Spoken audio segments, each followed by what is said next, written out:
అందరికీ నమస్కారం. మరి ఈరోజు జగన్మోహన్ రెడ్డి గారు ప్రెస్ మీట్ పెట్టి ఈరోజు కొన్ని విషయాలు మాట్లాడుతూ ఉన్నారు. ముఖ్యంగా ఆయన మాట్లాడింది ఏంటంటే, ప్రస్తుతం ఉన్నటువంటి పరిస్థితుల్లో వర్షాల శాతం తక్కువగా ఉంది. ఈ వర్ష శాతానికి తగ్గట్లుగా ప్రభుత్వం ఏమి చర్యలు తీసుకోలేదని చెప్పి ఇవాళ అభూత కల్పన చేసి మాట్లాడుతున్నారు. ఈ రాష్ట్రంలో క్రైసిస్ వచ్చినప్పుడు ఆ క్రైసిస్ని ఎలా ఫేస్ చేయాలి, రేపు రాబోయే కాలంలో ఎలా ఉంటుందని చెప్పి ఆలోచన చేసి తగు చర్యలు తీసుకున్నటువంటి ఏకైక నాయకుడు ముఖ్యమంత్రి వర్యులు నారా చంద్రబాబు నాయుడు గారు. ఇవాళ మీరు ప్రభుత్వం గురించి లేదంటే ప్రభుత్వం చేసినటువంటి కార్యక్రమాల గురించి అభూత కల్పనలు చేసి ఏమీ జరగట్లేదు, నీళ్లు వదిలారు అని చెప్పి మాట్లాడుతున్నారు. ఇవాళ మేము మొట్టమొదటి చెప్పాం, ఇవాళ ఎల్నినో అనేది ఒక ఆంధ్ర రాష్ట్ర సమస్య కాదు. ఇవాళ ప్రపంచం మొత్తం కూడా ఈ ఎల్నినో ప్రభావం వల్ల ఇబ్బందులు ఉన్నాయి. మేము చర్చించాం, అందరితో మాట్లాడాం, కేంద్ర సహాయ సహకారాలు తీసుకుంటున్నాం. ముందు మంచినీళ్ళ అవసరాలు తీర్చి, మంచినీళ్ళ అవసరాలు తీరిన తర్వాత ఏదైనా ఉంటే ఎక్కడైతే ఆరుతడి పంటలనో లేకపోతే ఆల్టర్నేట్ క్రాప్ వేసుకోవాలని చెప్పి క్లియర్గా చెప్పడం జరిగింది. ఇప్పుడు జగన్మోహన్ రెడ్డి గారు ప్రెస్లో మాట్లాడుతూ ఏదేదో చెప్తా ఉన్నారు. అంత శ్రద్ధ ప్రజల పక్షాన మీకుంటే, అంత నిబద్ధత మీకుంటే అసెంబ్లీలో మేము చర్చ పెట్టాం. ఎక్కడికి పోయారు మీ ఎమ్మెల్యేలు? ఎక్కడ పోయారు మీరు? అసెంబ్లీకి వచ్చి ప్రజా సమస్యల గురించి ఇప్పుడు ఏదో మీరు ప్రెస్లో మాట్లాడతాం కాదు, మేము ఓపెన్గా అక్కడ డిబేట్ చేశాం. అసెంబ్లీలో ఆ ఎల్నినో ప్రభావం వల్ల వర్ష శాతం ఎంత తక్కువ పడుతూ ఉంది, దీన్ని ఎలా మనం ఫేస్ చేయాలి, దీనికి ఎలాంటి చర్యలు ప్రభుత్వం తీసుకుంటా ఉంది, ఇవన్నీ కూడా ఓపెన్గా మేము చెప్పడం జరిగింది. మీరేం చేశారు? ఇళ్ల దగ్గర పడుకున్నారు. ప్రజా సమస్యలు మీకు అక్కర్లా, రాజకీయం చేయటమే మీకు కావాలి. రాజకీయం చేసి ఏ రకంగా లబ్ధి పొందాలనేది మీ యొక్క ఆకాంక్ష. ఇంత దుర్మార్గమా జగన్మోహన్ రెడ్డి గారు? ఇవాళ మరి గతంలో కూడా వచ్చినాయి. 2023లో ఆ రోజు కొన్ని కరువు పరిస్థితులు వచ్చినాయి. ఆ రోజు కూడా మీరు ఒక 54 మండలాల్లో కరువు వచ్చింది. మీరు ఏం చర్యలు తీసుకున్నారు? ఏ రకమైనటువంటి సహాయ సహకారాలు అందించారు రైతులకి? మీ టైంలో కూడా చాలాసార్లు అతివృష్టి అనావృష్టి వల్ల నష్టపోయినట్టు సందర్భాలు ఉన్నాయి. ఇక్కడ రైతాంగాన్ని మీరు ఏం ఆదుకున్నారు? మీరు చర్చించడానికి అసెంబ్లీకి వస్తే అవన్నీ అడుగుతారనే భయపడి మీరు ఇంట్లో పడుకున్నారు. మీరు చేసినటువంటి దుర్మార్గాలు 5 ఏళ్ళ పాటు మీ కారణంగా వరదలు వస్తే నష్టపోయారు, తుఫాన్లు వచ్చి నష్టపోయారు, లేదా కరువుల వల్ల నష్టపోయారు. దాదాపు 20,000 కోట్ల రూపాయలు రైతాంగం నష్టపోతే మీరేం సహాయ సహకారాలు అందించారు చెప్పండి? కేవలం 1,600 కోట్లు ఇచ్చి, నామమాత్రంగా ఇచ్చి కన్నీళ్లు తుడిచే కార్యక్రమానికి ప్రయత్నం చేశారు. ఇంతకంటే ఏమైనా ఉందా? 20,000 కోట్ల రూపాయలు పైగా నష్టం రైతాంగానికి జరిగితే మీరు ఈరోజు మాట్లాడుతూ ఉన్నారు. ముఖ్యంగా రాయలసీమ మీద ఈరోజు ప్రేమ నటిస్తూ ఉన్నారు. మీ 5 ఏళ్ల పాలనలో రాయలసీమకి ఇరిగేషన్ ప్రాజెక్టులకి మీరు ఎంత ఖర్చు పెట్టారో చెప్పండి. రాయలసీమ ఏరియాలో కేవలం 2,000 కోట్లు మాత్రమే మీరు ఖర్చు పెట్టారు. ఇవాళ కూటమి ప్రభుత్వం వచ్చిన తర్వాత దాదాపు 13,500 కోట్ల రూపాయలు ఈరోజు రాయలసీమ ప్రాజెక్టుల మీద ఖర్చు పెడతా ఉన్నాం. రాయలసీమ ప్రాజెక్టులన్నీ కూడా ఈరోజు కంప్లీట్ చేయడానికి ఒక కార్యాచరణ తయారు చేసుకున్నాం. గౌరవ ముఖ్యమంత్రి గారు డేట్స్ అనౌన్స్ చేసి డేట్ల ప్రకారం ప్రారంభించడానికి ఆయన ఒక ప్రణాళిక తయారు చేసుకుని ముందుకెళ్తా ఉన్నారు.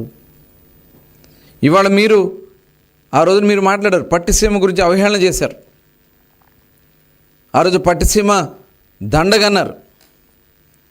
పట్టిసీమ పంపులు ఉల్లిపాయలకి కాటాకేయాలని చెప్పారు. అసెంబ్లీ సాక్షిగా మీ రికార్డ్స్ ఉన్నాయి. ఇవాళ అదే పట్టిసీమ లేకపోతే డెల్టా ప్రాంతంలో కనీసం తాగడానికి కూడా నీళ్లు ఉండే కాదు. కానీ ఇవాళ పట్టిసీమ వల్ల ఎన్నో ప్రభావాన్ని కొద్దిగా తగ్గించగలిగాం. ఈ ప్రాంతంలో తాగునీరు కానీ సాగునీరు కానీ కొంతవరకు ఇవ్వగలుగుతా ఉన్నాం. అలాగే హంద్రీనీవా 3,800 కోట్ల రూపాయలు ఖర్చు చేయడం వల్ల కర్నూలు, అనంతపురం, అన్నమయ్య జిల్లా, చిత్తూరు జిల్లాలకి ఒక వరప్రసాదంగా అయిందనే విషయాన్ని ఈ సందర్భంగా మీకు గుర్తు చేస్తా ఉన్నా. మీకు అవన్నీ గుర్తులేవు. హంద్రీనివాసులు పట్టించుకోలే. ఈరోజు మరి కుప్పానికి కానీ పులివెందులకు కానీ నీరు తీసుకెళ్ళగలిగామంటే అది ఒక నిబద్ధత కలిగినటువంటి కూటమి ప్రభుత్వంలో గౌరవ ముఖ్యమంత్రి చంద్రబాబు నాయుడు గారు ఇరిగేషన్ పట్ల వారికి ఉన్నటువంటి చిత్తశుద్ధి అనే విషయాన్ని ఈ సందర్భంగా మీరు తెలుసుకోవాలని చెప్పి నేను కోరుతా ఉన్నా. ముఖ్యంగా చంద్రబాబు నాయుడు గారి యొక్క ముందు చూపు వల్ల రిజర్వాయర్లో కొంత నీళ్లు నిల్వ చేయగలం. తుంగభద్రకి 33 గేట్లు బిగించాం. అలాగే డ్రిప్పు రాయలసీమ రైతులకి డ్రిప్ సబ్సిడీ మళ్ళీ తిరిగి ఇవ్వగలిగాం. మీరు అదే డ్రిప్ సబ్సిడీని రద్దు చేశారు. అలాగే వెలుగొండకి ఇవాళ 8,000 కోట్ల రూపాయలు ఖర్చు చేసి అందులో ఇవాళ నిరాశ్రితులు కూడా ఎవరైతే నిర్వాసితులు ఉన్నారో వాళ్ళందరికీ కూడా నష్టపరిహారం ఇచ్చి అతి త్వరలోనే గౌరవ ముఖ్యమంత్రి గారు ప్రారంభించబోతున్న విషయాన్ని ఈ సందర్భంగా మీకు తెలియజేస్తా ఉన్నా. అంటే ఈ ప్రభుత్వానికి ఎంత చిత్తశుద్ధి అని. ఈరోజు మీరు ఖర్చు పెట్టింది కేవలం 8,000 కోట్ల ప్రాజెక్టుకి మీరు ఖర్చు పెట్టింది 800 కోట్లు. మీకు ఏమాత్రం చిత్తశుద్ధం జగన్మోహన్ రెడ్డి గారు? మీరు అసలు ఇరిగేషన్ గురించి మాట్లాడే నైతిక అర్హత మీకుందా అని చెప్పి నేను అడుగుతా ఉన్నా. అలాగే పురుషోత్తపట్నం ద్వారా ఈరోజు అనకాపల్లి వరకు ఈరోజు నీరు తీసుకెళ్లే కార్యక్రమానికి గౌరవ ముఖ్యమంత్రి గారు త్వరలోనే ప్రారంభించబోతా ఉన్నారు. ఈ నీటి సౌకర్యం కల్పించడం అనేది నిజంగా ఉత్తరాంధ్రకి ఒక అద్భుతమైనటువంటి కార్యక్రమంగా ఈరోజు మేము చెప్పగలుగుతున్నాం. రాష్ట్రంలో 36 ప్రాజెక్టులకి ప్రాధాన్యతనిచ్చి 2029కి ఈ ప్రాజెక్టులన్నీ కూడా పూర్తి చేయాలనే లక్ష్యంతో ఇవాళ ఈ కూటమి ప్రభుత్వం పనిచేస్తూ ఉంది. దాని ఒక ప్రణాళికబద్ధంగా బడ్జెట్లో నిధులు కేటాయింపు చేయటం, ఆ నిధులను సక్రమంగా ఖర్చు పెట్టించడం, ఎప్పటికప్పుడు వాటికి కావాల్సినటువంటి కార్యక్రమాలన్నీ కూడా చేసుకెళ్తూ ముందుకు ఈ ప్రభుత్వం చాలా చిత్తశుద్ధిగా పనిచేస్తా ఉన్నాం. కేవలం రాయలసీమలో ఇదే జగన్మోహన్ రెడ్డి గారు 102 ప్రాజెక్ట్ టెండర్లు క్యాన్సిల్ చేశారు. ఇది అవునా కాదా చెప్పండి జగన్మోహన్ రెడ్డి గారు? కేవలం మీ స్వార్థం కోసం, మీ స్వార్థ ప్రయోజనాల కోసం అవి రద్దు చేసి మీ అన్యాయాలకు అప్పచెప్పుకోవడం కోసం ఇవాళ రాయలసీమకి అన్యాయం చేసినటువంటి వ్యక్తి జగన్మోహన్ రెడ్డి. అలాగే పోలవరం ద్వారా నదులు అనుసంధానం చేసి రాష్ట్రం మొత్తం కూడా కరువు రహిత ఆంధ్ర రాష్ట్రంగా చేయాలనే లక్ష్యంతో ఇవాళ కూటమి ప్రభుత్వం పనిచేస్తూ ఉంది. అదే పోలవరాన్ని మీరు ఎన్ని అడ్డంకులు సృష్టించారు? అక్కడ ఉన్నటువంటి కొన్ని డయాఫ్రమ్ వాల్ కానీ ఇలాంటి కొట్టిపోవడానికి కారణం మీరయ్యారు. మీరు చేసిన నిర్లక్ష్యం కారణంగా మరి ఆ ప్రాజెక్టు ఖర్చు కూడా పెరిగిపోయినటువంటి పరిస్థితి ఉంది. మీరు ఆనాడు తెలంగాణ ముఖ్యమంత్రిగా ఉన్న కేసీఆర్కి మీరు తలొగ్గి ఆంధ్ర రాష్ట్రానికి అన్యాయం చేశారనేది వాస్తవం కాదా? ఆ రోజు వాళ్ళు పైన ప్రాజెక్టులు నిర్మాణం చేసుకుంటే మీరు కళ్ళు మూసుకుని నిద్రపోయారా జగన్మోహన్ రెడ్డి గారు? ఆ రోజు ఆంధ్ర రాష్ట్రానికి అన్యాయం జరుగుతుందనేది మీ కళ్ళకు కనపడలేదా? ఈ రకంగా అనేక రకాలుగా ఆంధ్ర రాష్ట్రానికి అన్యాయం చేసి, అదే మనం 2019 నుంచి కూటమి ప్రభుత్వం కొనసాగి ఉంటే ఇవాళ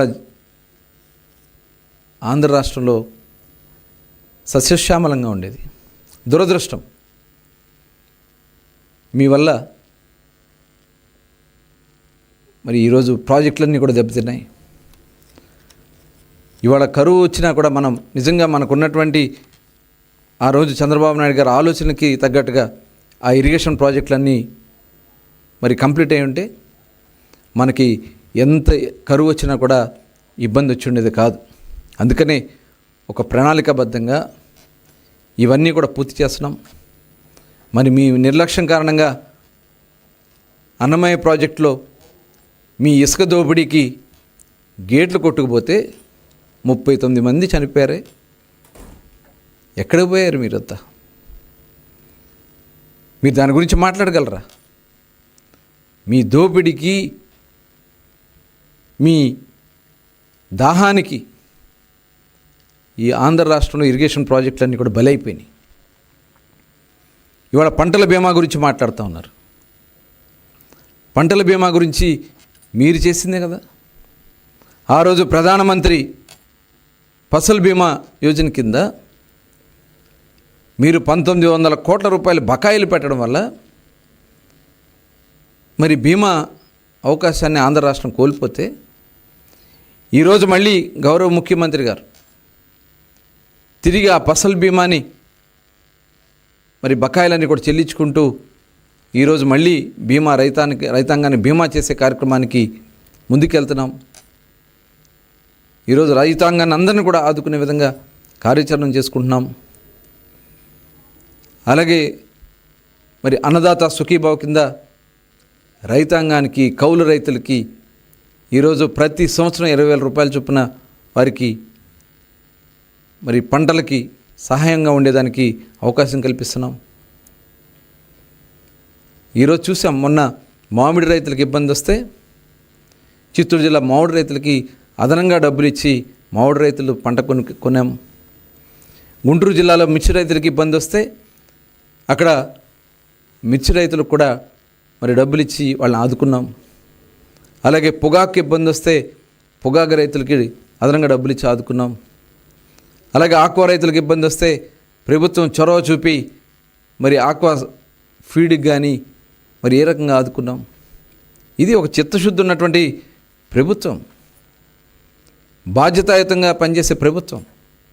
మీరేం చేశారు? వాటి మీద అదనంగా ట్యాక్సులు వేసి దానికి జే ట్యాక్సులు పెట్టి దోపిడీ చేసుకున్నది మర్చిపోతారనుకున్నారా? రెగ్యులేషన్ అని పెట్టి, రెగ్యులేషన్ కమిటీస్ అని పెట్టి, జే ట్యాక్సులు పెట్టి ఇవాళ ఏ రకంగా దోపిడీ చేశారో చూసాం. ఇవాళ ఆక్వా రైతులకు కూడా రూపాయిన్నరకే విద్యుత్ కరెంట్ ఇచ్చి ఇవాళ మరి రైతాంగాన్ని ఆదుకుంటున్నాం. ఇవాళ ఆంధ్ర రాష్ట్రంలో ఎలాంటిది హార్టికల్చర్లో కానీ, అటు మరి పంటలో పండినప్పుడు దాన్ని ఎలా మార్కెటింగ్ చేసుకోవాలని కానీ ఇవన్నీ కూడా ఆలోచన చేస్తున్నాం. ఇది ఒక బాధ్యత కలిగినటువంటి ఈ ప్రభుత్వం. మీరు లేనిపోని ఇవన్నీ కూడా చెప్పి ప్రజల్ని మళ్ళీ మళ్ళీ మోసం చేయాలని ప్రయత్నం చేస్తున్నారు. ప్రభుత్వం చేస్తున్నటువంటి మంచిని ఈరోజు తట్టుకోలేకపోతూ ఉన్నారు. ఇవాళ మేము చాలా చిత్తశుద్ధిగా పనిచేస్తున్నాం. అలాగే బీసీ రిజర్వేషన్ గురించి మీరు మాట్లాడుతూ ఉన్నారు. అసలు మీకు బీసీల గురించి మాట్లాడే అర్హత ఉందా జగన్మోహన్ రెడ్డి గారు?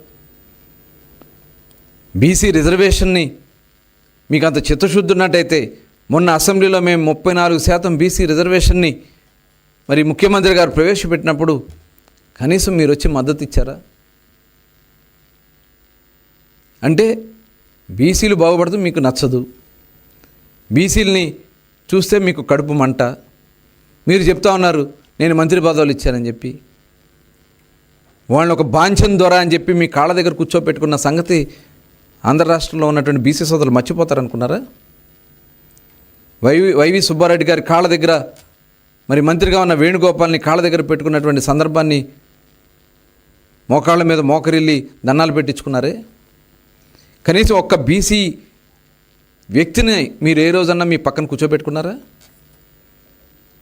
ఏ ఒక్క కార్యక్రమంలో ఉన్నా ఒక బీసీ సోదరుని మీ పక్కన కూర్చోబెట్టుకున్నారా? కనీసం ఇవన్నీ కూడా చేయకుండా 34% నుంచి 24% దిగజార్చి ఆ రోజు కోర్టులో కేసులు వేస్తే, కనీసం మీ సొంత కేసులకైతే కోట్ల రూపాయల ప్రభుత్వ ధనాన్ని ఇచ్చి మీ కేసులు నడిపించుకున్నారే. కనీసం ఆ రోజున బీసీ సోదరుల మీద రిజర్వేషన్ మీద కేసులు ఇస్తే మీరు ఒక లాయర్ని కూడా పెట్టలేకపోయారే. ఆ రోజు గౌరవ ముఖ్యమంత్రి చంద్రబాబు నాయుడు గారు మమ్మల్ని అందరూ కూడా పంపించి మేము సుప్రీంకోర్టు వరకు కూడా వెళ్ళడం కూడా జరిగింది. ఇవాళ మేము బీసీలకు ఏదో మునగబోచ్చానని చెప్పి మాట్లాడుతూ ఉన్నాడు. బీసీలను పొట్టన పెట్టుకున్నారు మీరు. 11 రాజ్యసభల్లో మీరు ఇచ్చింది ఎంతమందికి? 4 మాత్రమే మీరు బీసీలకు ఇచ్చారు. ఇవాళ కూటమి ప్రభుత్వం వచ్చిన తర్వాత 6 రాజ్యసభకి నామినేట్ చేస్తే, రాజ్యసభకు పంపిస్తే దాంట్లో 3 ఈరోజు బీసీ సోదరులకు ఇచ్చినటువంటి ఘనత గౌరవ ముఖ్యమంత్రి చంద్రబాబు నాయుడు గారిది. అలాగే మీరు చేసినటువంటి కోత వల్ల 34% నుంచి 24% తీసుకురావడం వల్ల 16,800 మంది మరి వాళ్ళ హక్కును కోల్పోయారు స్థానిక సంస్థల్లో. ఆనాడు అన్న నందమూరి తారక రామారావు గారు బీసీలకి రిజర్వేషన్ పెట్టి బీసీలో ఒక నాయకత్వాన్ని తీసుకురావాలి, బీసీ సమస్యల మీద బీసీలే మాట్లాడాలనే ఉద్దేశంతో ఆ రోజు స్థానిక సంస్థలో రిజర్వేషన్ తీసుకొచ్చి ఒక నాయకులు తయారు చేసినటువంటి ఘనత, అలాగే కేంద్ర మంత్రులుగా, రాష్ట్ర మంత్రులుగా అనేక మంది అవకాశం ఇచ్చినటువంటి ఘనత, బీసీ సప్లాన్ నిధులు, ఒక బీసీ సప్లాన్ తీసుకొచ్చి రాష్ట్రంలో, దేశంలోనే ఫస్ట్ టైం ఒక బీసీ సప్లాన్ ఆంధ్ర రాష్ట్రం తీసుకొచ్చి 14-19లో బీసీ సోదరుల కోసం ఖర్చు పెడితే 1,00,000 కోట్లు మీరు ఎగనామం పెట్టారు మీ 5 సంవత్సరాల్లో. ఇది వాస్తవం కాదా? అలాగే 300 మంది బీసీలని ఊచకోత కోసారే. ఇవన్నీ బీసీ సోదరులు మర్చిపోతారా? ఇవాళ మీరు మాట్లాడుతూ ఉన్నారు, బీసీ భూములు కొట్టేసినప్పుడు, మరి బీసీల మీద దాడులు చేసినప్పుడు మీకు ఆ రోజు గుర్తులేదా? ఆదరణ స్కీమ్ రద్దు చేశారు. ఈరోజు మీ తప్పులు చేస్తే వాళ్ళ మీద కేసులు పెడితే, వాళ్ళని అరెస్ట్ చేస్తే బీసీలకు అన్యాయం జరుగుతుందని మాట్లాడుతున్నారు. నడి రోడ్డు మీద తోట చంద్రయ్య పీక్కొచ్చినప్పుడు అతను బీసీ అని మీకు తెలియదా జగన్మోహన్ రెడ్డి గారు? అమర్నాథ్ గౌడ్ అని మరి 15 సంవత్సరాల బిడ్డకి, 10th క్లాస్ చదువుతున్న బిడ్డకి పెట్రోల్ పోసి తగలబెట్టినప్పుడు వాళ్ళు బీసీలు అనేది మీకు గుర్తు రాలేదా? మరి మా అందరి మీద కేసులు పెట్టి, అక్రమ కేసులు పెట్టి, హత్య కేసులు పెట్టి మమ్మల్ని అరెస్ట్ చేసినప్పుడు మీకు ఆ రోజు మేము బీసీలను కనపడలేదా? ఈరోజు మద్యం స్కామ్, భారతదేశంలోనే అతిపెద్ద స్కామ్ అని చెప్పినటువంటి మద్యం స్కామ్లో కారుమూరి నాగేశ్వరరావు గారు దొరికితే అది ఈడీ, అది ఎన్ఫోర్స్మెంట్ డైరెక్టర్, ఇదేదో మన ఆంధ్ర రాష్ట్రంలో జరిగేది కాదు. ఇది enforcement director government of India నుంచి అతని మీద మనీ లాండరింగ్ సంబంధించి డీటెయిల్స్ అన్ని దొరికితే వాళ్ళు అరెస్ట్ చేశారు. దాన్ని పట్టుకుని బీసీల మీద దాడులు చేస్తున్నారు, కేసులు పెడుతున్నారు. అంటే ఇప్పుడు బండి గుద్దేసి చంపేస్తే, చనిపోతే అది కేసు కట్టరా? 18 ఏళ్ళు బిడ్డ అంటున్నావు. ఎవరైనా సరే ఒక యాక్సిడెంట్ చేసినప్పుడు కేసు కట్టరా? ఆ కేసుని తారుమారు చేయాలని ప్రయత్నం చేసినప్పుడు మరి సిదిరి అప్పలరాజు మీద కేసు కట్టరా? అంటే అక్కడ చనిపోయినటువంటి సోదరుడు, ఒక యాదవ సోదరుడు, అతనికి అన్యాయం జరిగితే అంటే చూస్తూ ఊరుకోమంటారా? చెప్పండి జగన్మోహన్ రెడ్డి గారు. అంటే అక్కడ బండి గుద్దితే చనిపోతే కేసు కట్టకూడదా? 18 ఏళ్ళు అంటే చిన్నపిల్లాడా? 45 ఏళ్ళు వయసు అయిపోయినాడంట. అంటే 45 ఏళ్ళు వయసు అయిపోతుందా? మరి నిన్నేమనాలి? ఇదా ఇంత దుర్మార్గమా? ఇవాళ మీరు చేసే, మీ నాయకులు చేసే అక్రమాలు, అన్యాయాలు, మీరు చేసినటువంటి పాపాలు ఇవాళ అన్నీ కూడా పండుతూ ఉన్నాయి. అమాయకురాలైనటువంటి మరి అక్కడ ఉన్నటువంటి మా నాయకురాలని మీరు ఎన్ని ఇబ్బందులు పెట్టారు. గౌతు శిరీష గారిని ఎన్ని అవమానపరిచారు. ఇవాళ మేమేమి మీ మీద అక్రమ కేసులు పట్టలేదు, మీ వాడు మేము గుద్దిచ్చామా? ఎవరైనా పాపాలు చేస్తే ఖచ్చితంగా తగులుతాయి. అది గుర్తుపెట్టుకో జగన్మోహన్ రెడ్డి గారు.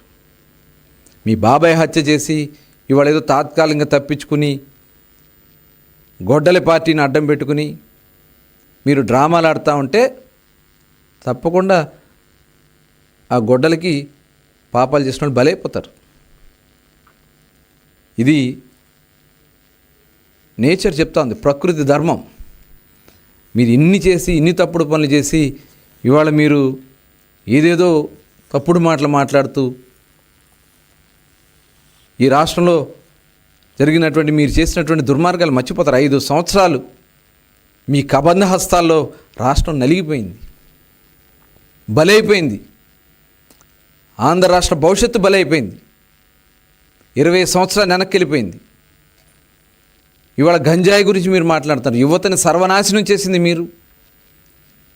ఈ రాష్ట్రంలో ఉపాధి అవకాశాలు లేక మరి స్కూళ్ళ దగ్గర నుంచి చూద్దాం, ఎయిడెడ్ స్కూల్స్ని విలీనం పేరుతో మీరు ఎన్ని స్కూల్స్ని మూత పెట్టారు. 10th క్లాస్ రిజల్ట్ వల్ల మీ వల్ల ఎంతమంది బలైపోయారు. గంజాయిని, డ్రగ్స్ని రాష్ట్రం అంతా ఏరులై పారించారే. అక్రమ మద్యాన్ని తీసుకొచ్చి కొన్ని వేల మంది చనిపోవడానికి కారణమయ్యారే. ఇవాళ మీరు డ్రగ్స్ గురించి మాట్లాడుతూ ఉన్నారా? గంజాయి గురించి మాట్లాడుతూ ఉన్నారా?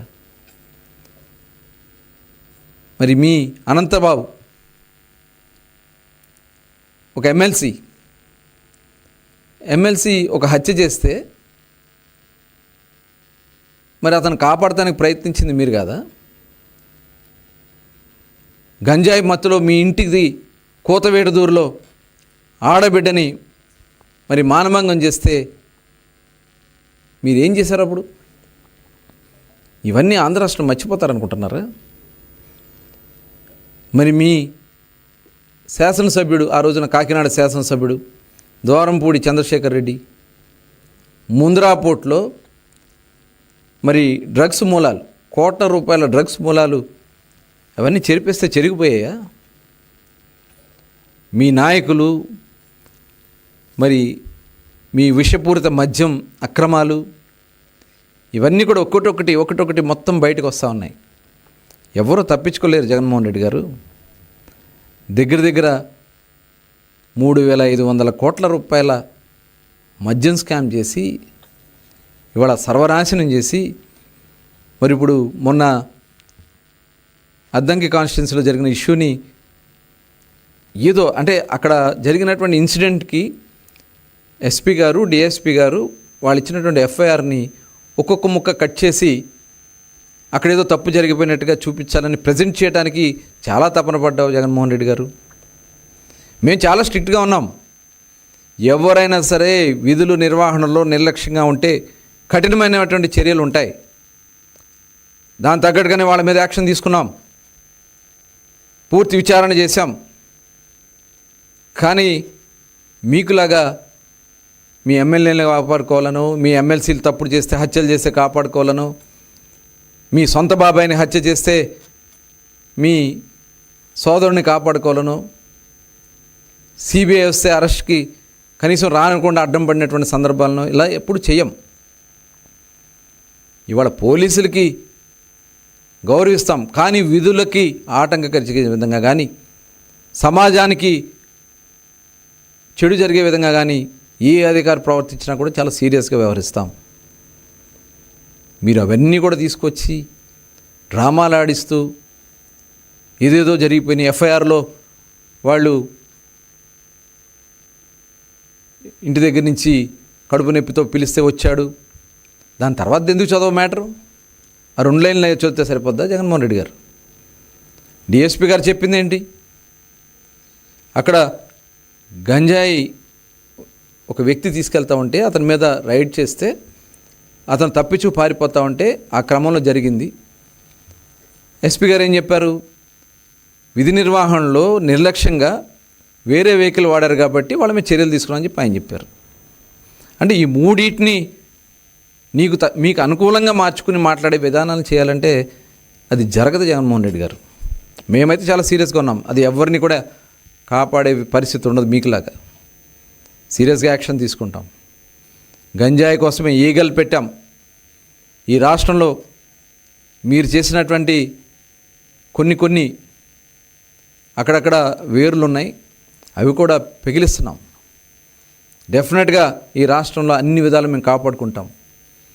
అక్రమ మద్యం నుంచి కాపాడాము, డ్రగ్స్ నుంచి కాపాడగలుగుతాం.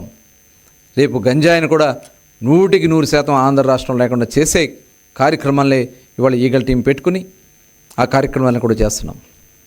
ఈరోజు మరి ఈ ప్రభుత్వం ఎంత నిజాయితీగా ప్రజలకి ఇచ్చినటువంటి హామీలన్నీ కూడా నిలబెట్టుకోవడానికి మీరు చేసినటువంటి ఒక దుర్మార్గమైనటువంటి పరిపాలనలో రాష్ట్రం నష్టపోయినా తిరిగి మళ్ళీ ఇన్వెస్టర్స్ పారిపోయారు ఆంధ్ర రాష్ట్రం నుంచి. ఆంధ్ర రాష్ట్రం వైపు చూడాలంటే భయపడిపోయారు. అలాంటిది ఇవాళ దగ్గర 25 లక్షల కోట్ల రూపాయల పెట్టుబడులు తీసుకొచ్చి భారతదేశంలోనే 25% పెట్టుబడులు ఆంధ్ర రాష్ట్రంలో వచ్చే విధంగా ఈ కూటమి ప్రభుత్వం చేసింది. గౌరవ ముఖ్యమంత్రి చంద్రబాబు నాయుడు గారు, అలాగే ఉప ముఖ్యమంత్రి పవన్ కళ్యాణ్ గారు, లోకేష్ గారు సంస్థలన్నీ కూడా వస్తే మరి వాళ్ళ యువతకి 20 లక్షల ఉద్యోగాలు కల్పించాలని ఏకైక లక్ష్యంతో పనిచేస్తాము. అలాగే ప్రజలకు ఇచ్చినటువంటి సంక్షేమ కార్యక్రమాలకి మేనిఫెస్టోలు ఇచ్చినాయి మేము దాదాపు 95% అమలు చేశాం. ఇంకా 1-2 ఉన్నాయి. అవి కూడా చేయడానికి ఆర్థిక వెసులుబాటు వచ్చిన వెంటనే అవి కూడా చేయాలని ఆలోచన చేస్తాను. మీరు 85% మేనిఫెస్టోలో ఇచ్చినటువంటి హామీలు ఎగ్గొట్టారు. సంపూర్ణ మద్యపాన నిషేధం అన్నారు, వీధికి మద్యాన్ని ఏరులై పారించారు. అలాగే తల్లికి వందనం, అమ్మఒడి మీరు ఒకరికి ఇచ్చారు, మేము అందరికీ ఇచ్చాం. మెగా డిఎస్సి మీరు 5 సంవత్సరాలు అసలు డిఎస్సిని నిర్వహించలే. ఈరోజు మేము మెగా డిఎస్సి కండక్ట్ చేసి 16,300 మందికి ఉద్యోగాలు ఇస్తే మీరు దాన్ని కూడా డ్రామా చేయడానికి ప్రయత్నం చేశారు. ఇవన్నీ కూడా ప్రజలకి అవగాహన ఉంది. విద్యుత్ ఛార్జీలు పెంచమన్నాం, విద్యుత్ ఛార్జీలు మీరు ట్రూ అప్ చేస్తే ట్రూ డౌన్ చేసాం మేము. ఇది ఈ కూటమి ప్రభుత్వం. ప్రజలకి జవాబుదారిగా ఉంటాం. మీకులాగా తప్పించుకుని పారిపోవడం, మీకులాగా అభూత కల్పనలు చేయటము, ఏదన్నా ఉన్నా స్ట్రైట్గా చర్చించడానికి అసెంబ్లీని మేము వేదిక చేసి చర్చించడానికి మేము సిద్ధంగా ఉన్నాం. మీరు అసెంబ్లీ నుంచి పారిపోయి అసెంబ్లీకి రాకుండా ప్రజాస్వామ్యం గురించి మాట్లాడుతున్నారు. ప్రజాస్వామ్యంలో చట్టసభలు ఉన్నాయి ఎందుకోసం? ప్రజా సమస్యలు చర్చించడానికి.